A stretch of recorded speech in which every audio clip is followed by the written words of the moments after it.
The night I proposed, my fiancé said, "You'll never be my priority. My friends always come first." When I showed her she wasn't mine either, she went crazy begging me to stop. Sup Reddit. The night I put a ring on my girlfriend's finger, my fiancé casually told me I'd never be her priority. Her friends earned that spot 9 years ago. I smiled, nodded, and spent the next month teaching her exactly what it feels like to be someone's backup plan. I, 29 male, proposed to my fiancée Maris, 28 female, at Mercado, this Italian spot in Portland, where we'd had our first date. Spent 3 months coordinating with the owner, dropped $6,000 on a custom ring from some jeweler in the Pearl District, even bribed the pianist to play her favorite song. When she said yes, the whole restaurant erupted. Champagne appeared. Strangers congratulated us. It was one of those perfect moments that belong in movies. We got back to my place in Southeast around midnight, both riding that engagement high. Did the whole celebration thing that newly engaged couples do. Afterward, lying there in the dark, I was already thinking about honeymoon destinations and whether she'd want a spring or summer wedding. That's when she dropped the bomb. You know you'll never be number one, right? The crew comes first. Just like that, casual as ordering takeout. I actually laughed, thought she was messing with me. What? Come on, babe. She rolled toward me, smiling like she'd just shared some adorable quirk. You know how tight I am with the girls. Senna, Britt, and Elowen have been with me since sophomore year at USC. That's 9 years. You've been around for 2. Math isn't that hard. The happiness drained out of me so fast I felt dizzy. Maris, we literally just got engaged. You're telling me your college friends will always take priority over your husband? Well, yeah. She said it like I was slow. They've been through everything with me. Every breakup, every job disaster, every family crisis. They're my real support system, Brenner. You're just the guy I'm building a future with. Cool. So I'm just some dude who stuck around long enough to get a supporting role in her actual life. I didn't sleep that night. Just lay there thinking about all the stuff I'd ignored. The anniversary dinner she'd bailed on because Senna had a situation. The Bend trip we'd planned for 6 months that got canceled because Britt needed help with a move. The countless nights she chose 3-hour FaceTime sessions with the crew over watching a single episode of something with me. Every time I'd told myself it was fine. That's what supportive partners do. Around 2 a.m., I couldn't take it anymore. Got up, got dressed, went for a drive because lying next to that sentence felt like slow suffocation. Called Theron too, because nothing screams healthy engagement, like phoning your buddy at 2 a.m. to confirm you're not hallucinating. He picked up on the 3rd ring. This better be good. Maris said I'll never be number one, that her friends come first. We literally just got engaged. Dead silence on his end. Brother, what? Yeah, like it was some terms of service pop-up I forgot to read. Apparently I'm signing up for the bronze medal package. That's insane, Brenner. That's not how this works. I stared at my steering wheel like it was going to give me a software update. Well, I guess I'm not engaged anymore. Correct, he said, instantly awake now. Because that's messed up. I drove back around 3:30 a.m. Maris was awake, propped up in bed, phone lighting up the dark, laughing into it. Senna says we should do a rooftop engagement party, she said, without looking up. Sounds perfect, right? I stood there in the doorway watching her type, watching her grin at whatever Senna was saying, and something in my head went quiet and cold. Yeah, I said. Sounds perfect. She didn't even hear the edge in my voice. Then her phone buzzed. She glanced at it, smiled, and was already typing back while heading to the bathroom. I said, got some work stuff to handle. Perfect. I'll probably be gone in a few hours. The girls want to hear every detail. She was out the door in 20 minutes, phone already glowing as she texted the group. That gave me time to think and start lining things up. By Sunday morning, I wasn't sad anymore. I was operational. I called my landlord, my 2-bedroom in Southeast, the place I'd had for 4 years before Maris moved in with me 18 months ago. Brenner, hey, he answered. What's up? Need to give you a heads up. Maris is moving out. Lease stays in my name. Then came the math part. Maris wasn't on my lease. I'd never added her because something in my gut told me not to lock that in. But she'd been living here rent-free for a year and a half. Well, rent-free is generous. She was supposed to split utilities and groceries, cover half the internet and streaming services. Back when she moved in, we sat at my kitchen table and agreed she'd cover half the rent and utilities. She even Venmo'd me $1,200 the first month with rent in the note. After that, it turned into excuses and 200 pity payments. I pulled up my banking app and started tallying. 18 months of I'll Venmo you later, while I watched her order takeout on my card like it was a perk of dating me. She'd been coasting on my dime while treating me like the backup plan. $2,400 monthly rent. Her half would have been $1,200. Times 18 months. That's $21,600. She'd paid maybe $3,000 total in that time, and that's being generous. Add in utilities she'd skipped, groceries she'd promised to cover but never did. The streaming services I paid for that, she used constantly. I wasn't even mad about the money. I was mad she thought I wouldn't notice. And that was before we got to the loan. About 6 months back, Maris had been in a jam. Her company had delayed bonuses, and she'd had this massive tax bill come due, something like $8,000 that she hadn't planned for. She'd been freaking out, talking about borrowing from her parents and how humiliating that would be. I'd offered to help. Actually, I'd offered to give her the money.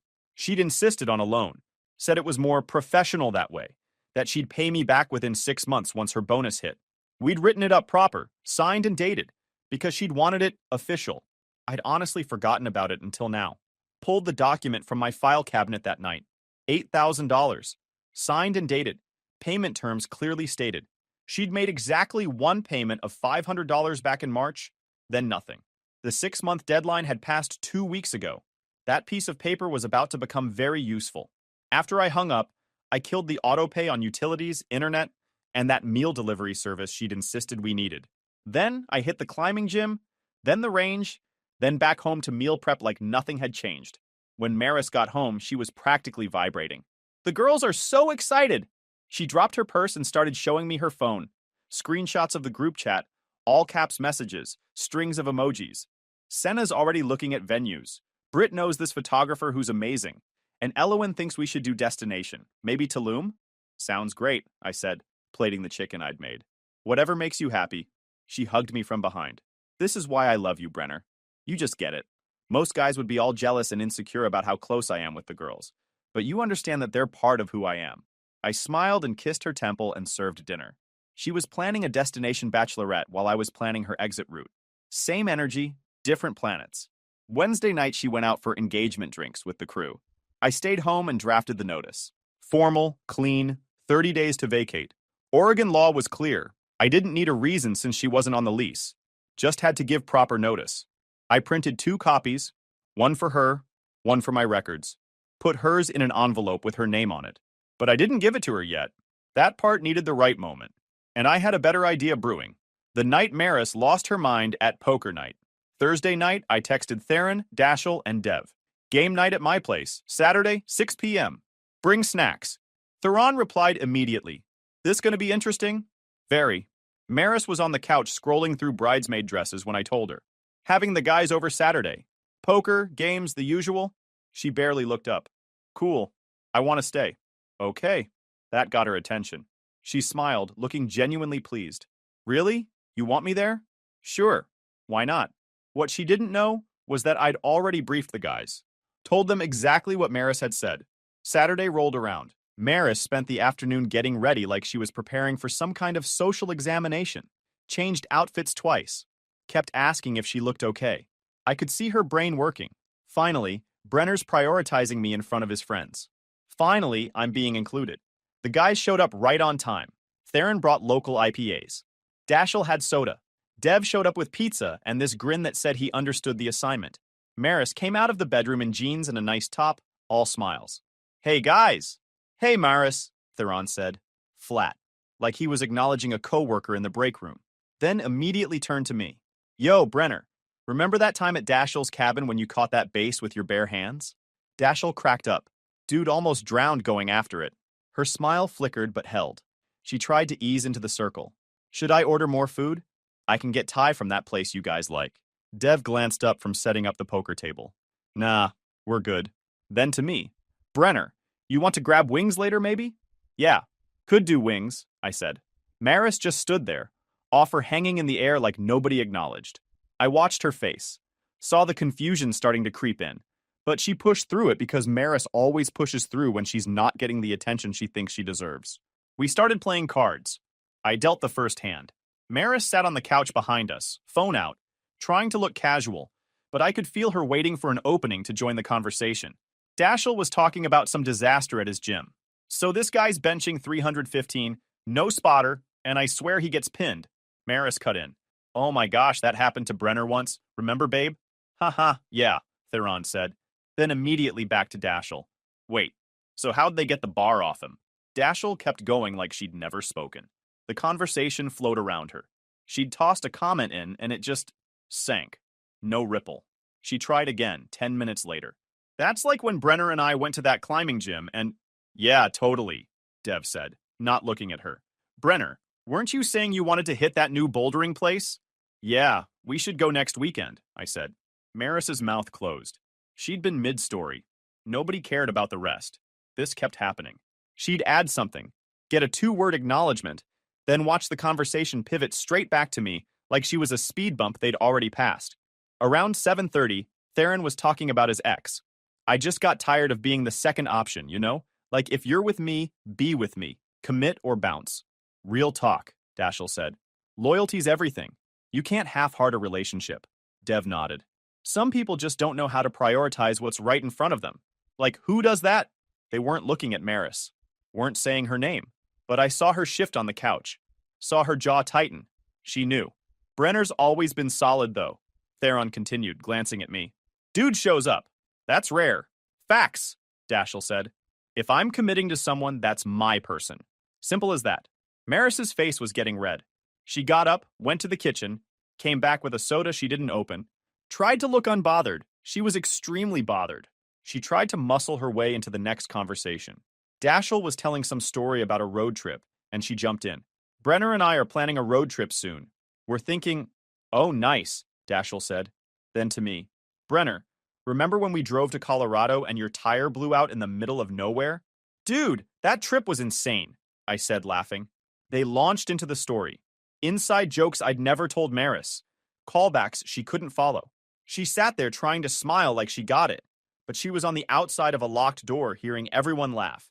By 8 p.m., she was done trying to look casual. She wasn't on her phone anymore, just sitting there, staring at us, at me specifically, with this look that was half confusion and half something that looked like panic. Then she stood up. You know what? I think we should all play a game together. Nobody responded. Like, together, she said louder. As a group, I'll get Cards Against Humanity. Theron glanced at me. We're good with poker, thanks. No, come on, she said, voice climbing a little. It'll be fun. Brenner, don't you think... We're in the middle of a hand, Maris, I said, calm as anything. She stood there for a second, visibly calculating. Then she did the thing I'd seen her do 100 times when she wasn't getting her way. She tried to force herself into being the center of attention. Oh my gosh, you guys, she said suddenly, voice way too excited. I have to tell you something. Everyone looked up. Not because they cared, because the energy was so weird and desperate. So I finally hit 10,000 followers on Instagram today. She was grinning like she'd just cured cancer. Like, I've been working so hard on my content and it finally paid off. Isn't that crazy? Dead silence. Dashel blinked. Cool? That's great, Maris, Dev said, already looking back at his cards. Theron didn't even acknowledge it, just reached for his drink. She stood there, smile frozen on her face, waiting for more. For congratulations. For excitement. For literally anything. Nothing. I mean, that's a pretty big milestone, she pushed, voice getting higher. Most people never even get to 5,000, and my engagement rate is like really good now. I might even be able to do brand deals. That's awesome, I said flatly, not looking up from my hand. Brenner, you could at least act happy for me, she snapped. I looked up at her then. You want me to stop my friend's poker night so everyone can celebrate your Instagram followers? She faltered. I just thought, you thought we'd all drop everything and throw you a party for hitting 10,000? Theron said, voice dripping with disbelief. Right now, during Guy's night, her face went bright red. I wasn't trying to make it about me. I was just sharing. By announcing it like you won a Grammy, Dashel said. Nobody cares about your Instagram, Maris. Dev shook his head. Read the room. She looked around at all of them. At me. And I could see it. The moment she realized she'd just made herself look completely desperate and shallow in front of my boys. I'm gonna go, she said, voice shaking. Grabbed her purse. I'm gonna go. Cool, I said. Drive safe. She left. Door slammed. The apartment went quiet for a second. Then Theron looked at me.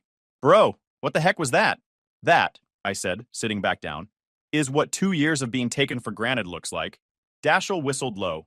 She really just announced her Instagram followers like we're supposed to give a darn. At poker night. Main character syndrome, Dev said, shaking his head. Yeah, I said. She did. We went back to playing cards. I didn't hear from her for 3 hours.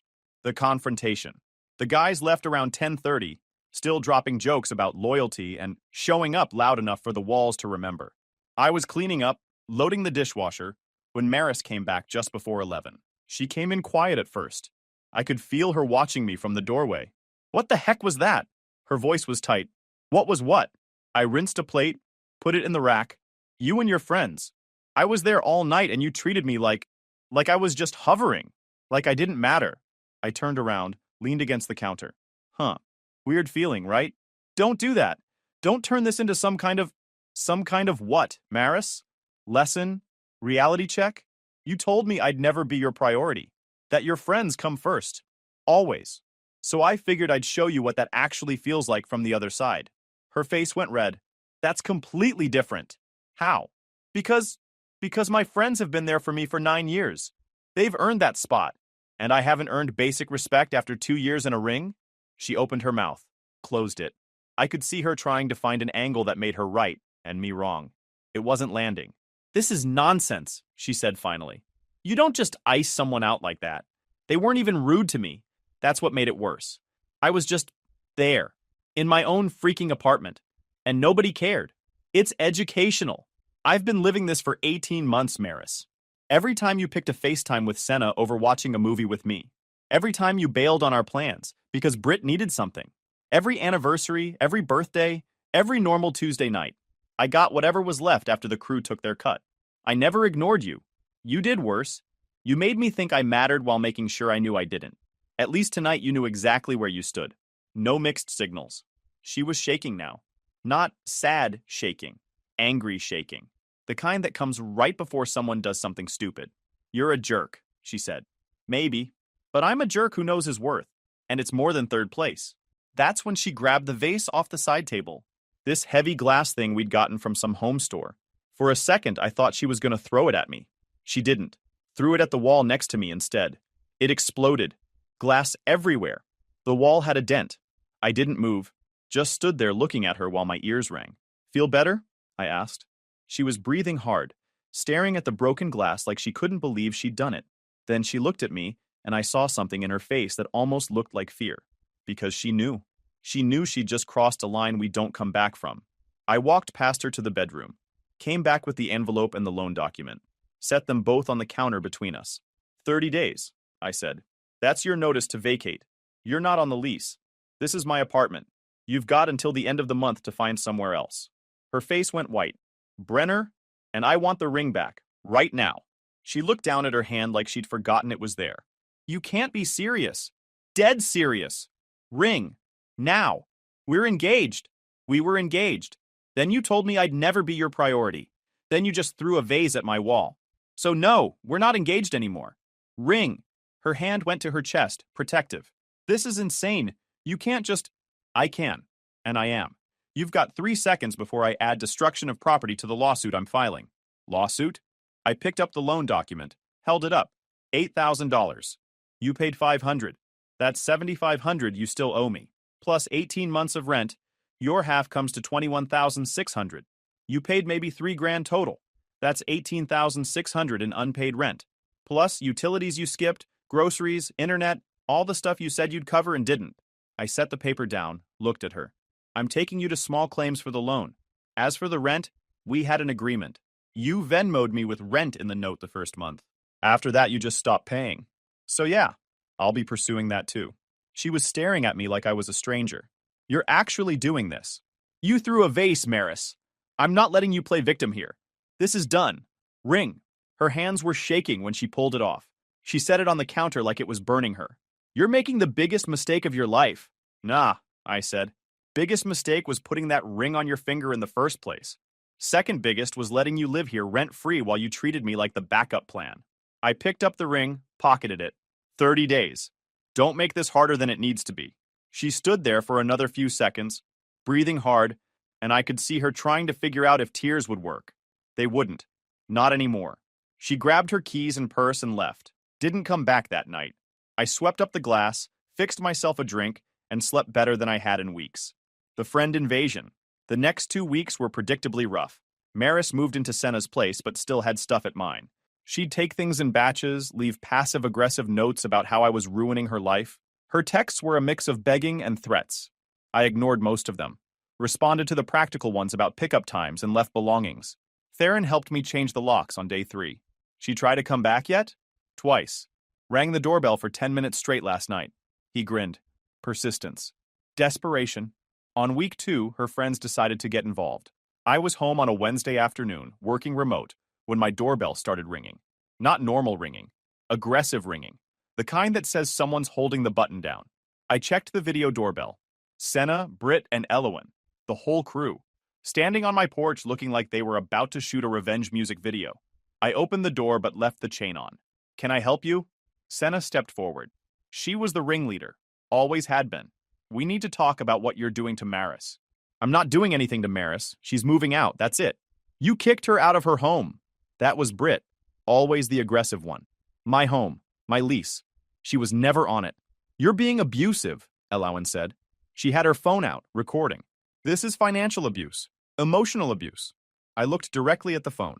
Maris lived here for 18 months without paying rent. I have bank records proving she paid maybe 15% of what she agreed to. I also have a signed loan document for $8,000 that she defaulted on. If anyone's been financially abused here, it's me. That's nonsense. Senna was getting louder. You're just mad she has friends who actually care about her.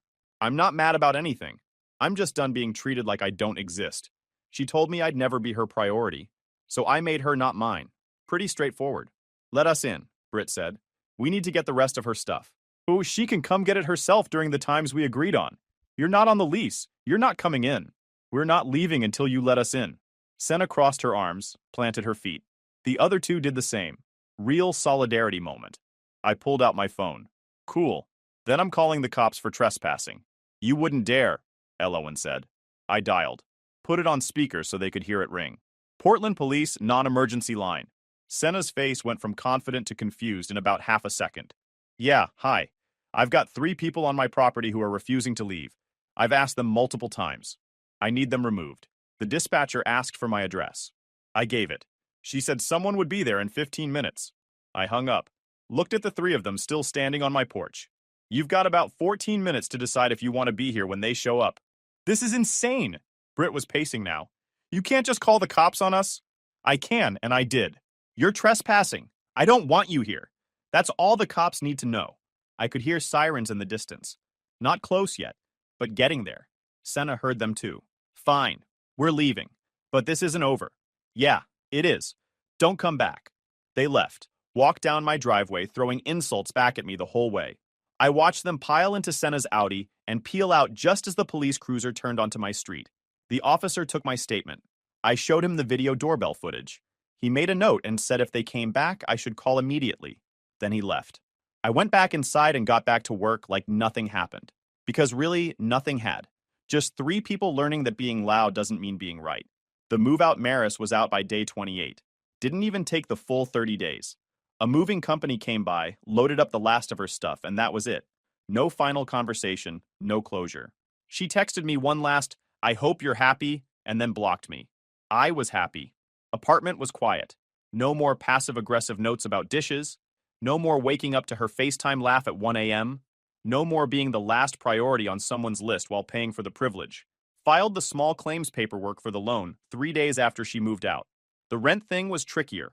Harder to prove since most of it was verbal agreements. But the loan was airtight. Signed, dated, payment terms clearly stated. She'd have to show up to court and explain why she thought she didn't need to pay back money she borrowed. I blocked Maris's number. Blocked her on Instagram, Facebook, everything. Then I blocked Britt, Elowen, and Senna for good measure. Clean break. No loose ends. No opportunities for any of them to try crawling back into my life with apologies or drama.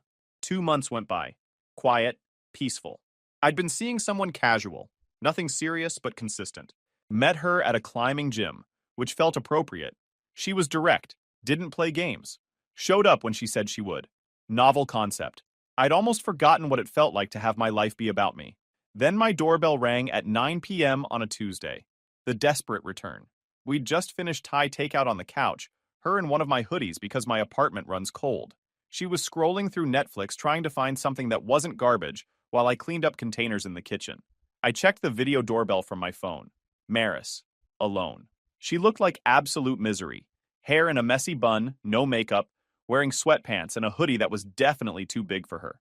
Not the put-together Instagram girl I'd known. She looked broken. "You expecting someone?" she called from the couch. "Not anymore." I almost didn't answer. Should have stuck with that instinct. But I went and checked anyway. I opened the door. Left the chain on. "What do you want, Maris?" "Brenner." Her voice cracked immediately. "Please, I need to talk to you. We don't have anything to talk about. Please." She was crying now. Tears streaming down her face. 5 minutes. That's all I'm asking. She leaned forward, trying to look past me into the apartment. Her eyes landed on the girl still sitting on my couch, controller in hand, watching this whole thing unfold. Maris's face did that thing where the gears are clearly turning, but nothing's computing right. Against my better judgment, I closed the door, undid the chain, and stepped out onto the porch. Pulled it mostly shut behind me. "Talk?" She wiped her face with her sleeve, still glancing at the door. Are you? Not your business. You've got 4 minutes left." That snapped her back. "They kicked me out." "Who?" "Senna, Britt, Elowen, all of them." She let out this shaky breath.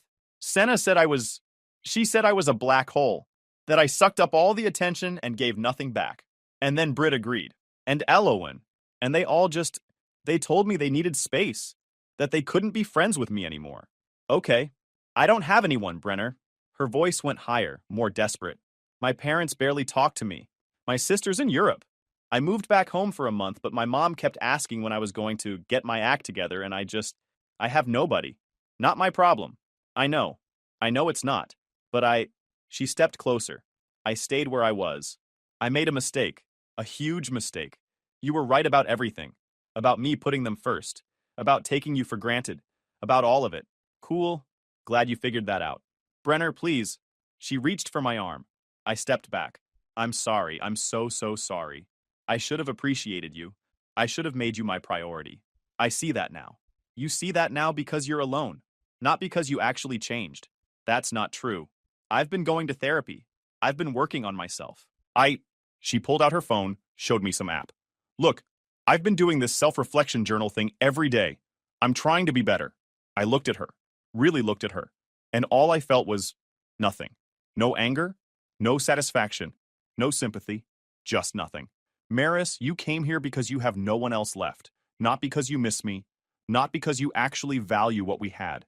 You burned through your friend group the same way you burned through me. And now you're scrambling for someone, anyone, to fill the void. That's not... It is. You're not sorry you lost me. You're sorry you're alone. There's a difference." She was full-on sobbing now. "Please, Brenner. Please, I'll do anything. I'll pay you back. I'll be better. I'll make you my priority. I swear. You're 2 months too late with that offer. We can start over. We can..." "No." I said it flat. Final. "We can't. Because I don't want to. I'm good, Maris. Better than good. I'm the best I've been in years because I'm not spending every day wondering if I matter to someone who clearly didn't give a darn about me. I did give a darn. I loved you. You loved having me around. You loved what I provided. You didn't love me. If you did, you wouldn't have needed to lose everything else first to realize what you had."